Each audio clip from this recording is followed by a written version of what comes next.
Nagpapatuloy ang ginagawang masusing investigasyon ng kapulisan kaugnay sa nakaparadang sasakyan na hinihinalang binaril sa kahabaan ng National Highway sa Barangay Villa, Magat, San Mateo, Isabela kahapon, ika-23 ng Enero sa naging panayam ng IFM News Team.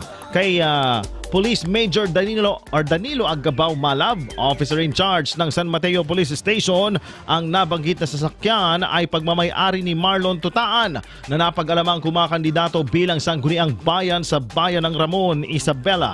Aniya, una rito ay nagtungo sa kapilya si Tutaan upang sana ay magsumite ng kanyang salaysay nang bigla na lamang sinabi sa kanya na nabasag na ang magkabilang bintana sa harapang bahagi ng kanyang sasakyan.